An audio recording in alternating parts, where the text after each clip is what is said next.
السلام عليكم ورحمة الله تعالى وبركاته. أنا اليوم في الرياض وتحديدا في البطحة. سمعت لي عن قصة واحد شاب سوداني سواق من السواقين ديل، كل الناس بيحترموه وكل الناس بيقدروه.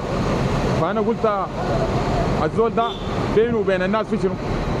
عشان نوصل عشان أعرف الإجابة دي أنا جيت البطحة عشان كده، عشان أجي أشوف فواز والعمل فواز شنو.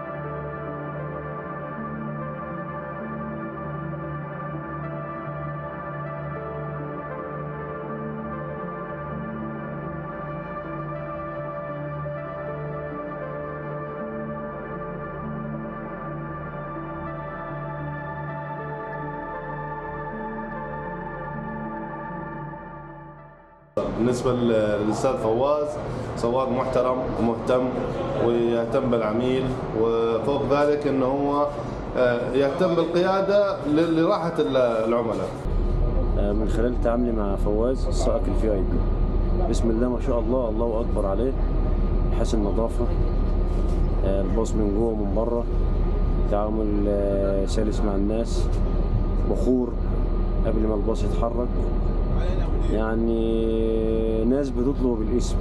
فواز سواق من السواقين المحترمين السودانيين، الناس الحلوه. لا والله سواق كويس ما شاء الله عليه. فواز 100 سواق حلو مره فواز يا قلبي. تعامله وهو ماشي مع الناس تعامل خاص، تعامل محترم، وهو انسان ما شاء الله، انسان ذاته في حد ذاته محترم. عم فواز رجل كويس وانضف سواق واحسن سواق واحسن واحد تركب معاه في الباص، ودي شهاده امام الله يشهد علينا. ما انت بتقدم خدمه لضيوف الرحمن، فلازم يكون بالك طويل، اخلاقك عاليه، يعني انت بتتعامل مع مجموعه من الشخصيات، وكل انسان يعني بيكون التعامل معه لازم يكون بصدر رحب. انت بتتعامل مع ناس كبار في السن، مع ناس شباب، مع ناس يعني تفكيرهم وعقولهم بتختلف عن بعض من انسان لانسان. انت بتلقى الانسان يعني الباله طويل، في انسان بيكون يعني شويه اخلاقه ضيقه، فانت كسايق لازم يكون يعني صدرك رحب وتتقبل كل شيء. انت بتتعامل مع ما بتتعامل مع شخص واحد، بتتعامل مع 45 راكب او حاج او معتمر معك في الرحله. فانا بفتكر انه تعاملك معاهم هو سر تميزك في اسلوبك، في اخلاقك، في الخدمه اللي انت بتقدمها لهم كمعتمرين.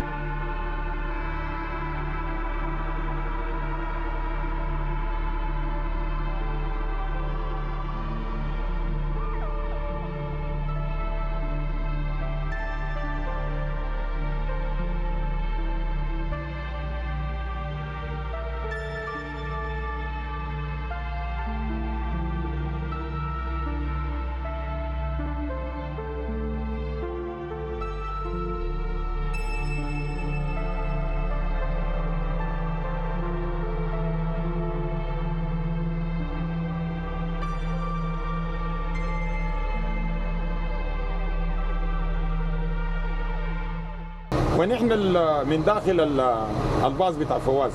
يا فواز شايفينه برضه قاعد جوا الباص وبينظف، جوا الباص برضه قاعد ينظف. يا فواز نحن لقيناك برا الخوف، جينا خشينا جوا هنا لقيناك شايل الموقع، القصه شنو عارف؟ والله يا اخي زي ما قلت لك يا مهندس، انا يمكن بالنسبه لي دي كانت حاجه اساسيه في كل رحله. نعم. يعني نظافه السياره، مصهر السياره من الخارج ومن الداخل، انا بفتكر انه دي حاجه اساسيه. يعني الحمد لله يعني الباص يكون من برا نظيف، من جوا انظف ومعطر ومبخر وشايل المبخر. يعني وده بخور سوداني ولا بخور ده؟ والله يا اخي عندنا البخور السوداني وعندنا البخور العربي بيصير عام سعودي والكويتي وحسب احنا معانا في البص جميع الجنسيات يعني نعم. معانا عرب وسودانيين وسعوديين وكل الجنسيات يعني بنقدم اطيب ما عندنا كان بخور سوداني او بخور عربي عادي كل انواع البخور بتلقاها عندي ان شاء الله. ازيك حبيبنا؟ ان شاء الله طيب ان شاء الله طيب يا اخي ان شاء الله ازيك يا راغي يا اخي ان شاء الله طيب يا اخي الله يعطيك العافيه يا طيب كيف ان شاء الله بخير الله يعطيك الامور حاربت تمام وين هذا معجل يا اخي سمعت الخبر يا ابو ليك والله يرزق الله خير منك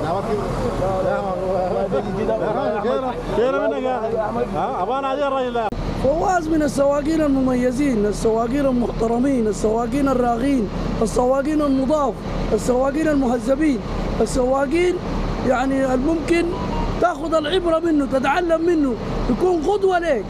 الاخ فواز انسان نظيف وانيق وعنده باص ما شاء الله، الباص حقه نظيف وانيق، كل شيء، رجل معنى الكلمه، محترم جدا.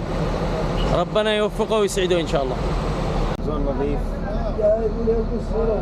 بحب الحاجات النظيفة، فالحاجة دي بتلقاها في غرفته في عربيته، جاء 24 ساعة بنظف، بحب الجماليات.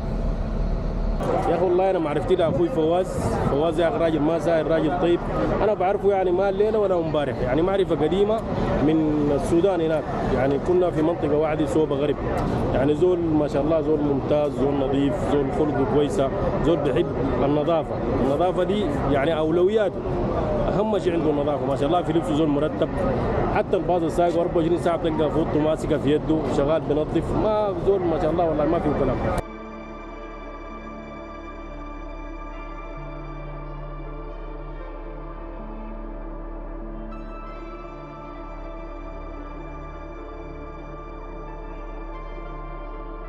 السلام عليكم اخواننا، زي ما ان شاء الله بالنسبه لخط السير المحطه الاولى حنجيف الخاصره زمن الافطار الزمن نص ساعه 30 دقيقه. المحطه الثانيه ان شاء الله محطه المويه زمننا فيها 20 دقيقه. المحطه الثالثه الميغات الغرف الفندقيه حناخذ فيها نص ساعه، زي ما قلنا الناس حتحرم وحتصلي هناك، وان شاء الله نصل مكه باذن الله قبل الفجر بساعه ونص ساعتين باذن الله. الناس تحاول تظبط الزمن وربنا يجعل السلام ان شاء الله.